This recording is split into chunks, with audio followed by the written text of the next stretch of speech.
제 영상을 보시는 분들은 금에 관심이 많아서 구독하시고 보시기 때문에 최근에 금과 은 시장의 이슈에 대해서 잘 아실 겁니다. 하루아침에 물량이 소진되면서 대한민국 전체에 공급되는 실물의 양이 급속하게 사라지면서 프리미엄까지 붙게 된 상황입니다. 며칠이 지나니까 프리미엄을 더 주고 사고 싶어도 금이 없으니까 판매하지 않는 업체들도 늘어나고 있습니다. 조금씩 시장이 안정화를 찾아가겠지만 지금 현재 보시는 상황처럼 현물의 시장은 그야말로 물리적으로 금과 은의 공급이 제한적이기 때문에 조금만 수요가 몰려도 이런 상황이 벌어지는 것입니다. 중앙은행에서 얼마나 많은 금을 비축을 하는지 뉴스를 통해서 한번 볼까요? 68개국 금 1000톤 이상 3년 연속 매입. 한국은 2013년에 산 게 마지막이라고 합니다. 각국 외환 보유액 대비 금 비중이 주요 선진국은 평균 48%고 한국은 2% 정도에 불과합니다. 한국의 외환 보유액 대비 금 비중이 최소 5%가 돼야 한다는 목소리도 있지만 한국은행은 유동성이 떨어진다면서 신중해야 된다고 하네요. 금 보유 전쟁인데 한국은 왜 안 사나? 12년째 그대로다. 국제적으로 국가의 중앙은행들이 금 매입 경쟁이 심화되는 가운데 한국은행은 금 매입이 지나치게 소극적이라는 얘기가 나오고, 다른 나라와 달리 우리나라는 금 보유량이 외환 보유고의 1%대라고 하죠. 한국은 12년째 금 보유량이 104.4톤을 유지하고 있으며 지난달 말 기준 47억 9천만 달러 규모고 전체 외환 보유액 4,110억 달러의 1.2%에 그치고 있습니다. 월드 골드 카운슬 세계금협회에 따르면은 각국의 중앙은행은 3년 연속 총 1000톤이 넘는 금을 매입을 했고, 지난해에는 연간 1180톤으로 4년 만에 최고였고, 특히 지난해 4분기에만 333톤을 쓸어 담았습니다. 한국은행은 금 매입을 늘리지 않는 이유에 대해서 금이 채권, 주식보다 유동성이 낮다는 점을 얘기하고, 금을 필요 시점에 현금화하려면 거래 비용이 많이 수반된다고 합니다. 금에는 이자, 배당 같은 현금 흐름이 없고 보관 비용이 발생한다는 점도 들었다고 하고, 가격 변동성이 커서 한순간에 폭락할 수 있다는 위험도 있다고 하네요. 금이 채권, 주식보다 유동성이 낮다는 말은 틀린 말은 아닌데, 금을 매입하지 않았다는 그 핑계로 신용 기반으로 돌아가는 시스템에서 위기에 대비하기 위한 해지를 하는 데는 금만한 것이 없는데, 금을 매입하지 않았다는 그 핑계로 그게 납득이 될까요? 현금화하려면 거래 비용이 많이 수반된다? 이거는 말도 안 되는 소리죠. 금을 사고 팔고 해보신 분들은 아시겠지만 바로바로 현금화가 가능한 것이 바로 금입니다. 국가적으로 금을 현금화시키는 프로세스를 제가 국가 단위로 산업적으로 직접 일을 해본 적은 없습니다만, 이거는 일을 해보지 않고도 알 수 있는 부분입니다. 그래서 저 부분은 제가 동의를 절대로 할 수가 없습니다. 그러면은 금을 많이 사는 다른 나라에서는 비용이 많이 발생함에도 불구하고 바로 현금화할 수 없음에도 불구하고 금을 저렇게나 많이 매입을 한 것인가요? 금 사는 다른 나라들은 바본가요? 금에는 이자, 배당 등 현금 흐름이 없고 보관 비용이 발생한다는 점도 들었다고 하는데요. 어차피 이자, 배당금이 없다는 것은 변명일 뿐이고 처음부터 국가적으로 해지용으로 매입을 해야 되는 부분인데, 지금 12년 동안 매입을 전혀 하지 않은 것에 대한 회피성 멘트일 뿐이죠. 또 보관 비용이 발생한다? 두말하면 잔소리죠. 영란은행에 우리나라 금이 있다는데 비용이 발생해봤자 얼마나 발생할까요? 보관을 해줄 뿐인데. 그리고 우리나라 건설 기술이 얼마나 좋은데 두꺼운 납이나 두꺼운 철제판을 건물벽에 넣고 큰 사이즈의 은행 정도의 건물을 지어가지고 사실 그닥 클 필요도 없습니다. 안가식으로 만들어서 경찰 병력이나 군 병력을 동원해서 24시간 지켜가면서 보관하는 게 그렇게 어려운 일인가요? 그냥 다 변명인 겁니다. 사실은 수출을 해서 달러를 벌어야 먹고 사는 한국은, 거기다가 국방까지 미국에 기대야 하는 한국은 괜히 금을 매입해서 미국의 심기를 건드릴 필요가 없는 것입니다. 옛날에 중국의 눈치를 보면서 살았던 이 땅의 조건값은 지금도 똑같은 것입니다. 6주 만에 420억 몰렸다. 당신도 금 투자하십니까? 라는 뉴스를 보겠습니다. 골드뱅킹 개설 6주 새에 5천 구자가 늘었고 세계은행 골드뱅킹 잔액이 419억 원 증가를 했습니다. 420억 정도 증가해가지고 현재 전체 골드뱅킹 통장 잔액이 7,205억 원이라고 합니다.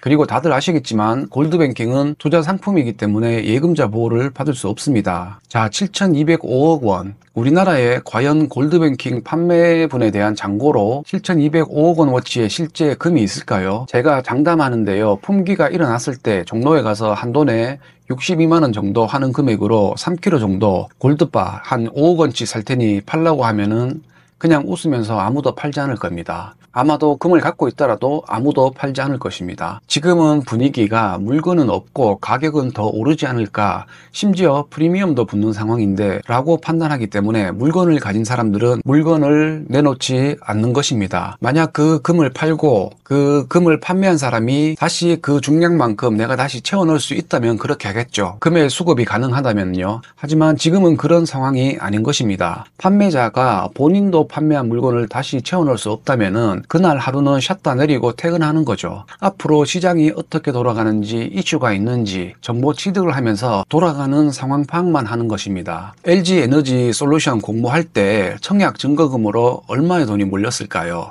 공모 금액은 12조 7,500억이었습니다. 12조 정도를 공개 모집을 했는데 무려 114조 이상의 어마어마한 돈이 몰렸습니다. 얼마 전에 뉴스에 개인이 실버바 2톤을 싹쓸이 했다는 뉴스를 보셨을 겁니다. 은행권의 공급이 중단되고 대부분의 금과 은을 공급하는 자사몰에는 품절대란 사태가 일어났습니다. 개인 한 사람이 쓸어간 실버 2톤의 금액이 약 36억치라고 하네요. 뉴스에서 보는 거 말고도 업계 사람들한테 이래저래 이슈를 듣는 것도 있기 때문에 돈 많은 사람들이 좀 나타났다는 얘기를 듣기도 했습니다. 요지는 36억치 샀다고 이렇게 난리가 나는 상황이 사실은 36억 저게 다는 아닙니다. 뉴스에 나온 거 기준으로 말하자면 그렇다는 것입니다. 아무튼 지금 품귀가 일어나는 상황이 무엇을 얘기하는 것일까요? 그만큼 대한민국의 은 시장은 다는 얘기입니다. 실물이 없다는 거라고 할 수도 있고요. 경남에 최고 좋은 곳에 위치한 30평짜리 아파트를 한 50억 정도라고 가정을 한다면은 강남 아파트 팔아가지고 50억 들고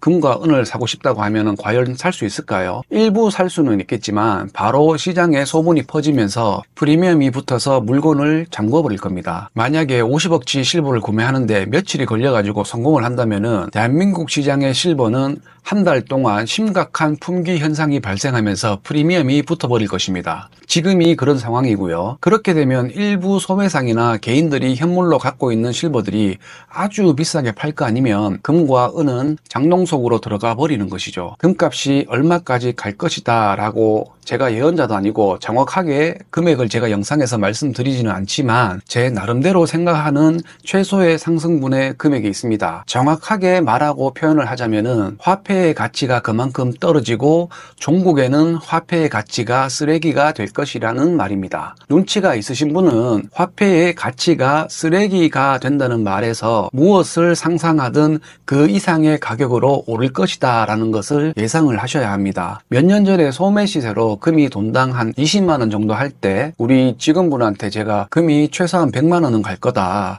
조만간 60만 원 보게 될 것이다 라고 얘기를 한 적이 있었는데요. 고개를 갸우뚱하면서 그렇게까지 오를까요 그래도? 라고 했던 기억이 있거든요. 마치 소설 속에서 나올 법한 얘기인 것처럼 살짝 그 말도 안 된다는 표정을 지으면서, 그런데 여러분 생각에 지금도 100만 원까지 가지 않을 것 같나요? 아마도 지금은 100만 원은 갈 수도 있겠다라고 생각을 그래도 많이 하시는 것 같습니다. 그러면은 제가 지금 이 시점에 한돈에 300만 원 갈 거다라고 얘기를 하면은 과연 그렇게까지 갈까요? 또 그렇게 얘기를 할 것 같기는 합니다. 우리가 가진 조건값과 메커니즘을 완벽히 이해를 한다면은 과연 그렇게까지 갈까요? 라는 말을 하지는 않을 겁니다. 지금이 거품이라고 생각하는 사람들도 있을 겁니다. 하지만 여러분 주변을 둘러보시면은 금을 사야 된다고 수억씩 들고 금은방 금거래소로 뛰어가는 사람은 크게 보이지는 않습니다. 최근에 급등을 하니까 확실히 찾는 수요가 늘어난 것은 맞지만 너도나도 미용실에서 시장 할머니가 대부분의 주부들이 막 오픈런 하듯이 뛰어가서 사는 것은 아직은 아닙니다. 한국에서 가상화폐 하루 거래량이 6조 원이라고 합니다. 앉아서 클릭만 해서 하는 거래량이라서 쉽게 거래량이 커질 수가 있다는 것을 감안하고 정말 보수적으로 6조 원의 1000분의 1인 60억을 들고 종로에 가서 금이나 은을 사보게 된다면 꼴랑 60억 가지고 대한민국 실물 금 시세와 수급에 영향을 미치게 됩니다. 시장에 쇼크가 오는 거죠. 금과 은을 가지신 분들은 빨리 올랐으면 좋겠다라는 분들도 있을 텐데요. 사실 금과 은의 상승은 그리 좋은 것만은 아닙니다. 그만큼 화폐의 가치가 떨어지고 풍요가 사라지고 화폐 가치가 떨어지니까 서민들은 살기가 더 어려워지는 상황에 마주하게 될 것이기 때문입니다. 불과 몇 년 전에 흔하디 흔한 마스크를 구하기 위해서 줄을 하루 종일 서도 못 구할 때가 있었죠. 심할 때는 KF94 한 장에 한 10,000원까지 올라갔었나요? 사람들이 필요하니까 수요가 생겼고 공급이 딸려가지고 미친 가격이 당시에는 형성이 됐던 거죠. 화폐라는 게 사실 상황에 따라서 이상한 게 화폐가 되기도 합니다. 깜빵 안에서는 담배가 화폐가 되고 우표가 화폐가 되기도 합니다. 옛날에는 조개 껍데기가 화폐가 되기도 했고요. 지금은 피아트머니, 법정 불안 지폐를 신용으로 화폐를 사용하기 때문에 우리가 교환 수단 화폐로서 사용을 하고 있습니다. 이 화폐가 불안하다고 사람들이 생각하면은 그 사람들은 어디로 갈까요? 금거래소 자사몰 사이트를 한번 보겠습니다. 금이고 실버고 전부 다 품절입니다. 공장은 풀로 돌아가고 있는데 공장에서 나오는 물건들은 이미 주문으로 주인이 있는 물건들입니다. 꼴랑 원화 수십억이면은 대한민국의 은시장은 일시적이지만 마비가 되는 것입니다. 수백억이면은 금시장도 일시적으로 쇼크가 옵니다. 앞서 말한 LG에너지솔루션 114조 원 몰렸다는 기사 보셨죠? 그 돈의 일부만 금시장에 몰린다면 강남의 아파트 제일 좋은 위치 50억짜리가 아니라 적당한 위치 30억짜리 아파트, 강남에 아파트가 한 채만 있나요? 강남처럼 30억은 안 하지만 대한민국의 아파트가 강남에만 있는 것도 아니죠. 아파트만 집인가요? 빌라 사는 사람도 작은 집에 사는 사람도 전부 다들 각자의 자산이 있고 조금이라도 금이든 실버든 화폐가 가치가 없다고 느끼는 순간 해지할 수 있는 재화로 갈아타기를 시도를 한다면 어떻게 될까요? 주식시장의 돈이 전부 말고 정말 일부만 실물 금 시장에 몰린다면, 코인 시장의 돈이 일부만 실물 금시장에 몰린다면 투기꾼이나 도박쟁이들은 그런 거 안 한다고 무시할 수도 있겠죠. 몰리고 안 몰리고의 문제가 아니고 투자 시장의 자금 중에 작은 비율의 자금 이동이 귀금속 시장에 조금만 들어와도 그때는 이미 늦을 수도 있다는 것을 저는 지금 얘기하고 있는 것입니다.